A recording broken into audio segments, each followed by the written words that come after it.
Baik, kita lanjut materi berikutnya. Ya, kalau sebelumnya kita udah bahas Arduino, sekarang kita bahas bagaimana pemrograman di Arduino.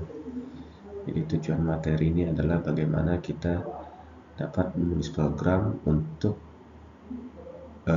logika, baik untuk kendali, kontrol yang akan kita tanamkan di Arduino.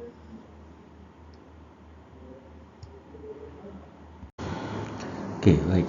Seperti yang kita bahas di materi sebelumnya, untuk platform software kita gunakan Arduino IDE. Jadi Arduino itu Integrated Desktop Environment. Ini sebuah teks itu yang dilengkapi dengan tools. Cuma untuk IDE ini terus sederhana. Ya, kalau kita lihat tampilannya di sebelah kanan itu cuma ada nih ya, menu, kemudian toolbar sama text editornya. Nah, coba kita lihat di toolbarnya ini.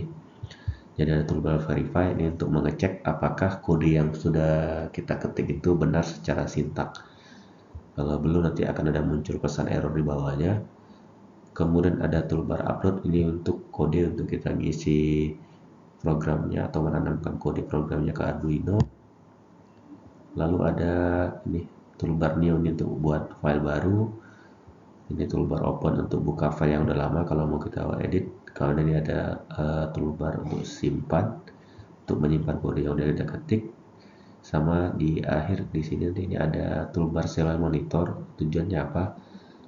Seperti kita bahas pertemuan sebelumnya, Arduino ini disediakan tools serial monitor untuk mengecek kode luaran. Jadi tanpa display tambahan kita bisa ngecek di serial monitor melalui menu apa? Karena dia udah berkomunikasi untuk isi data dengan kabel serial.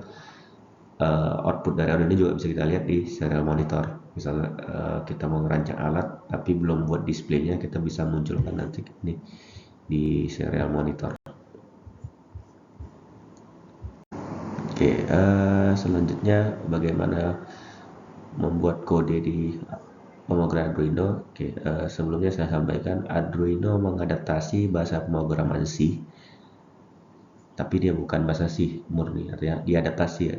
Ketika diadaptasi artinya apa? Semua sintaknya itu mirip dengan bahasa C, formatnya juga mirip dengan bahasa C. Nah, yang membedakan alur jalannya ya. Jadi saya sebut strukturnya. Jadi dia ada strukturnya itu kita bagi tiga. Yang pertama struktur deklarasi, yang kedua setup, kemudian yang ketiga loop.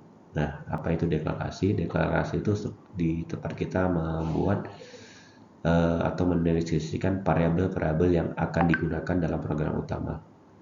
Jadi deklarasi ini kalau kita lihat nih, mungkin terlalu kecil ya.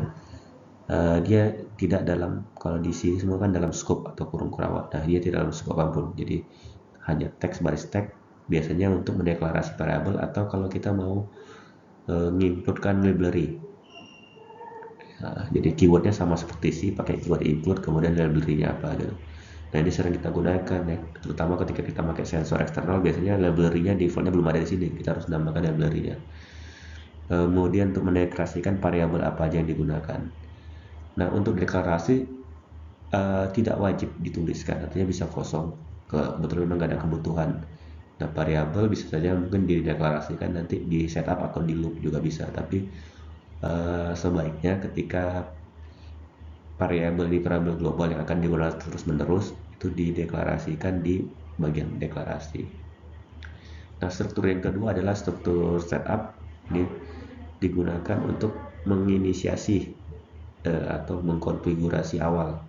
Misalnya kita mau ngeset inisiasi pin berapa yang digunakan gitu, apa nama pinnya, kemudian sebagai pin output atau sebagai input. Nah, di sini kita gunakan di setup. Jadi di setup ini menggunakan fungsi setup tipenya void. Jadi void setup. Kemudian di dalam scope atau kurung awalnya kita isikan semua yang mau kita inisiasi atau kita setup atau kita konfigurasi. Nah, terakhir di struktur loop ini berupa fungsi atau void loop dalam scope loop. Nah, setelah deklarasi setup, loop akan dijalankan. Ketika kode berakhir selesai, dia akan berulang lagi, makanya namanya loop. Artinya kapan loop berhenti? Ketika Arduino-nya betul-betul mati gitu. Artinya Kalau kodenya 4 baris, baris pertama, baris kedua, baris tiga, keempat, nanti dia akan balik kode ke baris pertama lagi tanpa kita lakukan ulang. Dia suruh ulang, dia akan ulang dari awal lagi.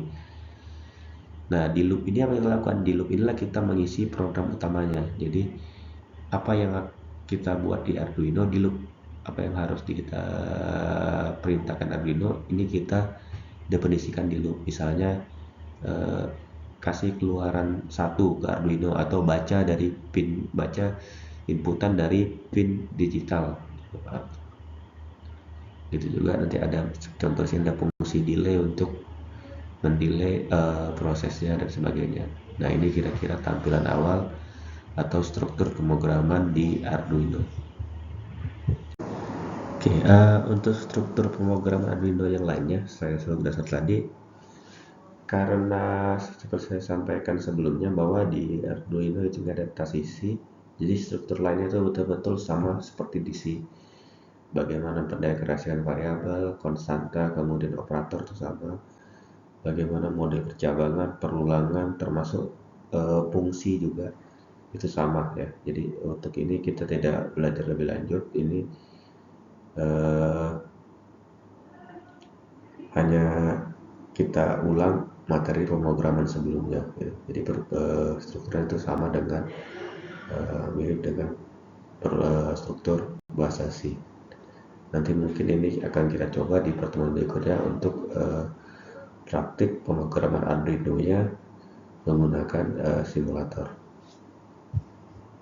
Oke, baik. Terima kasih untuk materi pemrogramannya. Kita akan lanjut lagi nanti di pertemuan berikutnya, itu praktik pemrograman Arduino. Kita akan menggunakan Arduino IDE. Nanti saya akan memberikan beberapa case metode untuk kode program yang akan kita coba, yang akan kalian coba nanti di Arduino IDE. Kita coba jalankan, kemudian coba verifikasi sampai verifikasi. Setelah itu baru nanti kita masuk ke pertemuan atau materi tentang input output yang pertama digital di Arduino. Terima kasih. Assalamualaikum warahmatullahi wabarakatuh.